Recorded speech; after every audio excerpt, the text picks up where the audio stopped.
Chris, how you doing? Pretty good. Yourself? Not bad, not bad. As you know, this month is October, which is the always famous Cyber Awareness Month. So we're having these short little series of pre-recorded or recorded chats with some key contacts I have in the cyber world. So I'm Kevin Bobrovsky, president and founder of Lighthouse Integrations. We do IT consulting, MSSP work. We get into AI development, which is really fun. We're gonna have some videos on that, but most importantly, we do a lot of cybersecurity and try to help companies understand sort of the challenges that are going on out there and what we can do about it. So I will let you introduce yourself, Chris, because I'll probably butcher it, and you've got quite the background and resume in the topic. So over to you. Sure. Well, it's a shame that every month isn't Cyber Awareness Month, but my role here, I work evidence director of recovery for the Americas.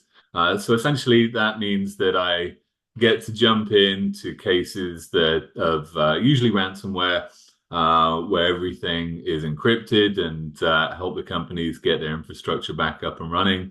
It's usually the worst day, so quite a complex set of procedures that we'll go through. But essentially, I've been 5 years in digital forensics incident response, roughly. In those 5 years, I've dealt with hundreds of cases, but I've been in IT for almost 30 years. And so I dealt with infrastructure for a very long time, jumped into cybersecurity and found that that learning curve how it was pretty steep in the cybersecurity arena. I love getting into these conversations because we always spend time with the awareness and but we don't really people see the issues like London drugs and the high profile ones of the universities and medical centers and things like that that get hit and they think, okay, well, this is the hackers are targeted attacks, and we hear about some of that stuff. We never really get into the details. I love having the conversations with you and the guys that are on the sort of dark side of all of this stuff, the after it happens, to hear exactly, you know, what is the impact? What is it going to be like to me? But I still, when I go out and meet with some business owners and things like that, and I think generally everybody sort of has that same view of it, that it is for the big companies and it is targeting, people with a bunch of money. And, you know, what do you have to say, as far as the types of cleanups and remediations and different things that you've done? Who are they targeting and what are they looking for?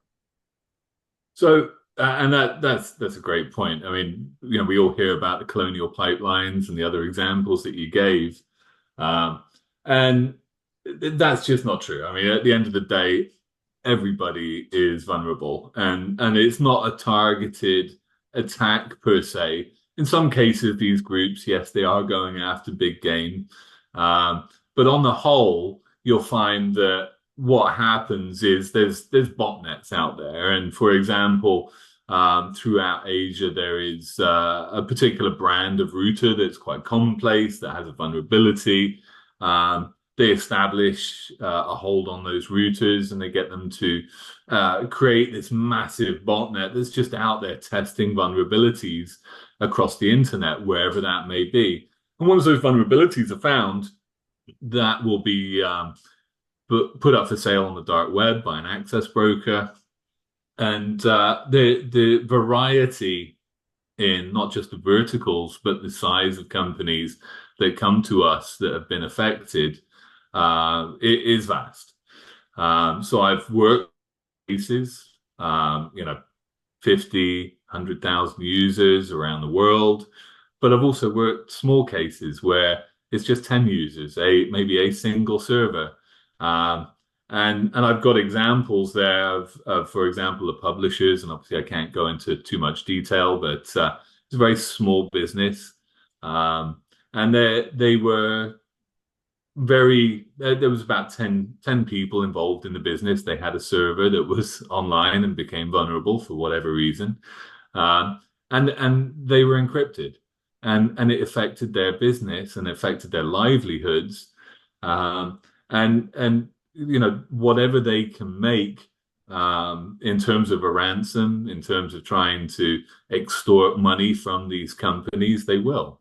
And unfortunately, it means that any business is vulnerable It's not just those big games, but I've seen many cases of smaller businesses, and of course, in those cases, those people, those livelihoods are at risk because it makes it really hard for them to recover or to bounce back. If data is exfiltrated, if they don't have insurance, the future for that company is in question. And I think we throw around statistics. 87.3% of statistics are made up on the spot, but more than 40% of businesses that are hit by cyber attacks go out of business, unfortunately.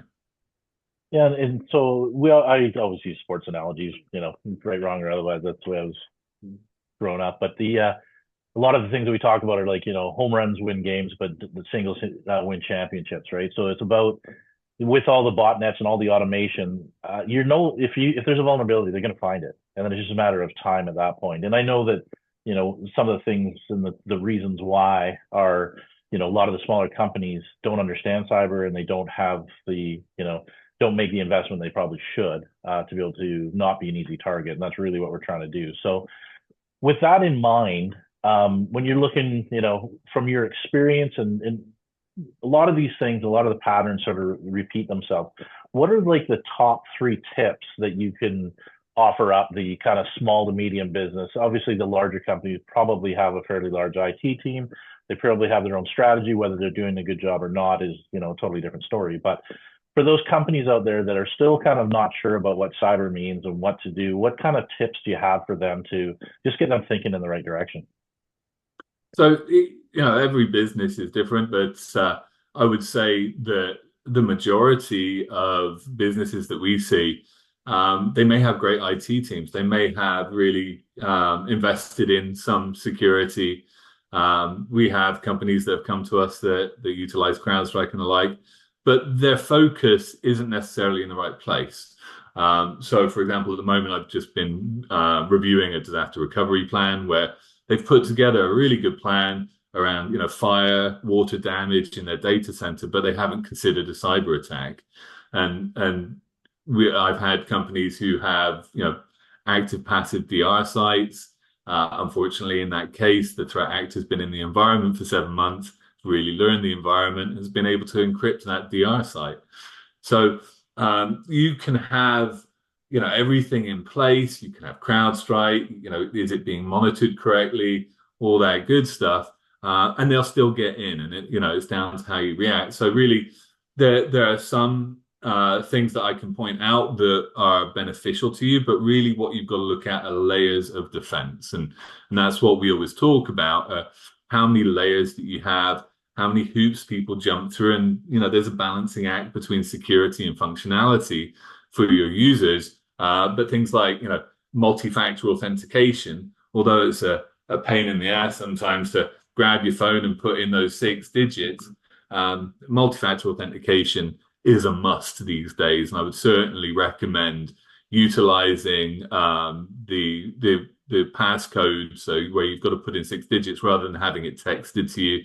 That can be vulnerable, and there are vulnerabilities throughout these scenarios, and things change, and other things that were better from a security perspective become vulnerable. So keeping on top of those changes is critical. But in terms of sort of 3 top tips, I would say, first of all, I mentioned CrowdStrike.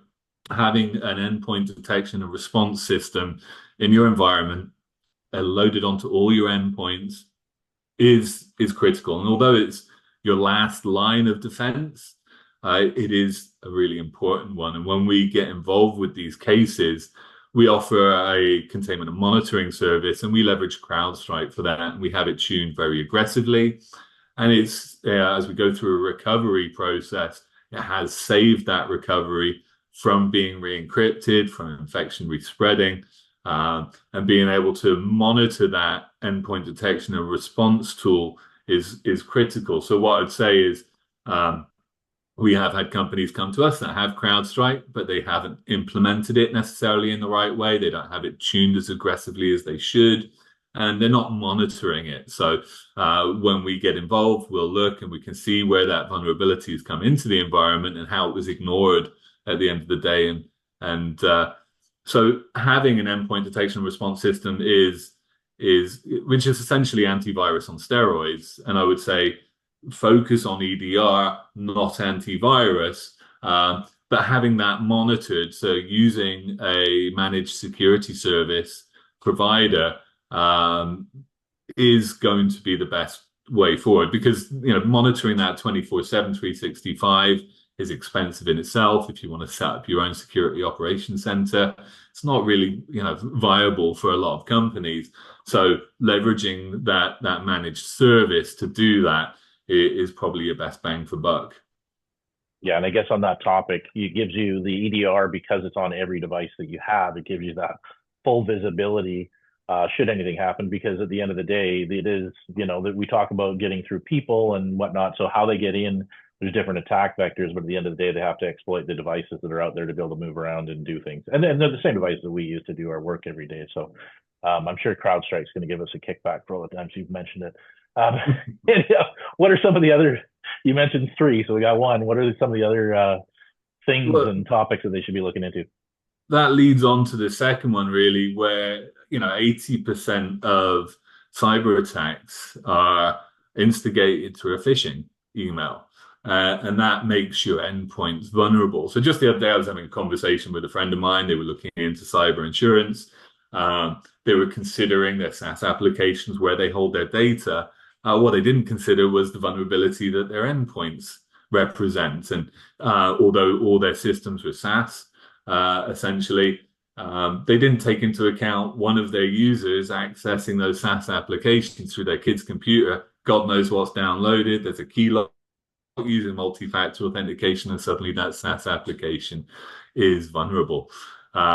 So training your staff, and I recall a scenario where we were doing some phishing training exercises, and I had one of our sales guys call me and say, "Hey, Chris, can you reset my password?" And I was like, "Well, why do you want?" "Yeah, oh, I've clicked this link and it's taken me to log on and my password's not working. I've put it in X amount of times. And can you change my password? I need to change." I was like, mate, think about what you're doing. I didn't want to give too much away and I often wasn't told about the phishing training that was going on, because people would come to me for situations like that and we didn't want to let them know. But those are the people that are going to be vulnerable. And this guy, he was a sales guy, but he'd been in the cyber industry for long enough to know better. But that's not it. That's not what he does. So by doing this training, you're getting those vulnerable people to click on the links. You're getting a report to come back and say, okay, Joe Bloggs has clicked on the link. He needs an extra injection of training, needs to know what to look out for. And it's obviously very easy to become over sensitized to these things and not want to click on any link in an email. And that's probably the best mindset to have. Yeah, it's interesting because even with the phishing, like, and I know we've been doing phishing for a long time as well, and the old days of making it fairly obvious and looking for the red flags isn't good enough anymore with AI and the advancements of what's going on. Not to mention that often it's a partner that gets breached that then propagates the problem downstream. So it is somebody that you trust. And it makes it even more difficult because once you have that trust level, all of a sudden your defenses go down, and you don't necessarily look for some of the, I look at, and some are fairly obvious red flags that you should be triggered to. So that's why I think that, to your point, sort of ongoing and advancing your phishing training and keeping it fairly regularly and fresh is really important, because that Yeah. is your front line of defense. That's the attack vector. And you can see how we're building up those layers at that point. So we're training our staff. That's not to say that a new guy who comes in who hasn't undergone that training yet isn't then vulnerable, and then should click on a link and that vulnerability starts to expose itself on that endpoint, and that's where your EDR system's then going to kick in, potentially stop that, let you know. You can then dig into that machine, you can contain it.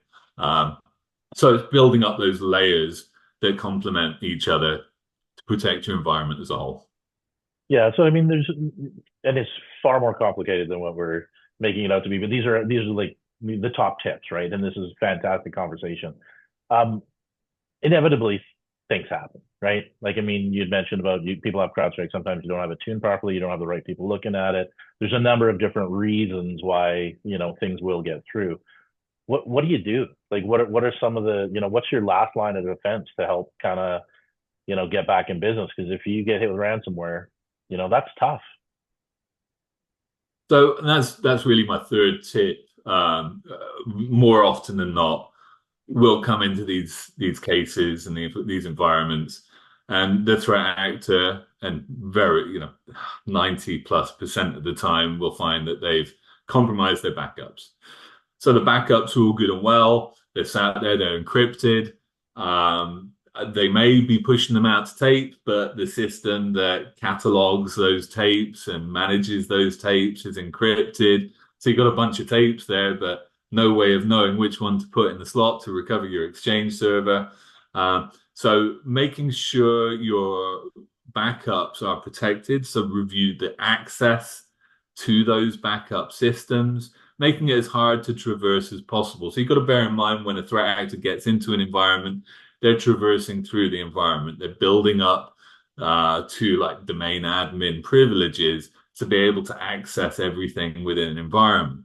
So at that point, if they can utilize those credentials to access the backup system, then your backups are useless at that point. So what we talk about is air gapping the backups. Now, that isn't necessarily practical or true in the true sense of an air gap system, but reducing the footprint, reducing those connections, reducing those ports down to only what is required to be able to effectively back up the systems and protect those backups as much as possible is critical. Off-siting those backups, we all know the rule of three, and then making sure those systems that control the backups have restricted access and are as protected as possible is critical, because when you have a situation where everything's encrypted, and your only option at that point, because your backups are encrypted, is to go to the threat actor and pay for a decryption tool, that's a timely undertaking, a costly undertaking, and it's never guaranteed. You're dealing with criminals. It's not off-the-shelf software that we're dealing with here. And although a lot of the time the decryption tools do work, through that encryption process, large database corrupted, you've paid a large amount of money for it, and it doesn't get you back to where you want to be. So having that data, having it backed up, being able to recover it, having a good DR plan is your saving grace at the end of the day. What you've got to consider is you can't stop them, right?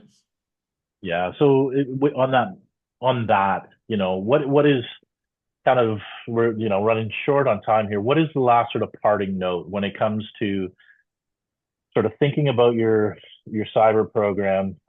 You're right. You can't stop them all if they are motivated, and it's very well organized. I mean, this isn't some kid trying to figure this out in the basement somewhere. This is a very organized criminal, Yeah. connections. Like, it's ransomware as a service is actually a thing. You can just buy it. So it's not like, there's no way, there's people scrambling around in the amateur hour. These are professionals. So when you start thinking about the inevitability, I guess we could say, of it happening, what what's sort of one last thing that you can let the business owners and people think about as they start thinking about the improving their cybersecurity posture? So that's the critical thing. And we talked about layers, and we've talked about the ways of stopping and ways of preventing this. But you've got to consider it's like with any, you can put any security system in your house. You can put burglar alarms. You can put barbed wire fences up. If they're determined enough, they're going to get in, right? So it really comes down to how you react. And so to be able to react properly, first of all, you need to understand your environment. Okay. And a lot of businesses that we get involved in will talk about containment and monitoring. So how many endpoints do you have? And they just don't know. They don't know what servers represent their critical systems. What does this server do? And they just don't know. So understand your environment, know your assets out there, keep that documented so that when the worst happens, you know what you've got to deal with. As best you can, consolidate. So, don't have some systems on a Hyper-V system, some systems on VMware, some systems up in the cloud. Try and consolidate your technologies as much as possible. We've talked about briefly disaster recovery, understanding your environment, understanding what's critical to your business, and then you can start to develop a DR plan. And that may just be a couple of pages, but know who to call, know what systems need to come up first. If you've got on-prem Exchange, is that the most important thing? Do you have an ERP system that manages if you're manufacturing, what your incoming orders are, what you've got to produce, when they've got to go out?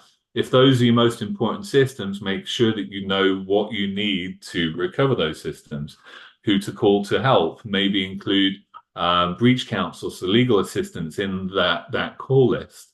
So really it comes down to that zero trust mentality of, yes, I've been breached, and always considering that no matter how many layers, however good CrowdStrike is implemented in your environment, that you have been breached and reacting in the right way. So containing the threat at the top of your DR plan. If it is a cybersecurity incident, know how to disconnect your WAN.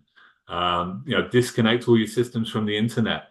Stop the threat. Stop them from being able to exfiltrate more data and spread that infection to further VPN users out there. And monitoring all endpoints using EDR is critical in that sort of scenario. So how to react given a cybersecurity incident is going to be critical, and having that documented, it makes it a lot quicker, makes it a lot easier. Yeah, and I think that's a great point, Chris. And I can talk about this stuff all day because I love it, just because it's I guess to be a good IT practitioner, you need to have a healthy fear of security. So all this stuff reminds me of things, and just you learn quickly that you just don't know enough. And talking, having these conversations helps me tremendously. So I hope it helps everybody that watches the video. Encourage them to learn more. We're going to be posting these videos on our website, so people can go there to lighthouseintegrations.com.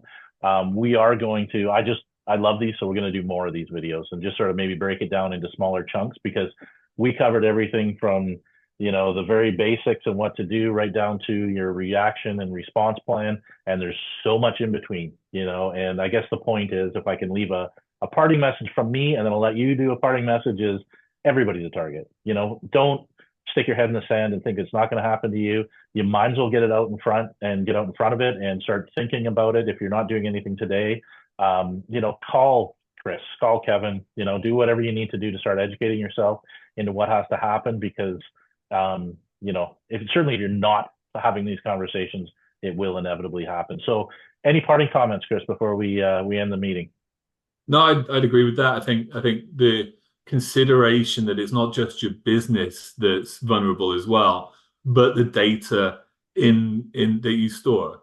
So, personally identifiable information, your customers' data is at risk. The threat actors now, they don't just encrypt systems and demand money to get your data back, but they exfiltrate the data and they'll publish it on the dark web. So it's not just your business and okay, I don't care if my business goes down, I'll set up another one. But it's the data, it's your customers' data that's at risk as well, and the notifications and the cost to then react to that is significant. So protect yourselves as much as possible. With that, I can go back to my fireside novel. Yeah, back to the luxury life. That's awesome. Thanks, Chris. Thanks for everything, and I hope everybody gets to learn a little bit and stay safe. Thanks, Kevin.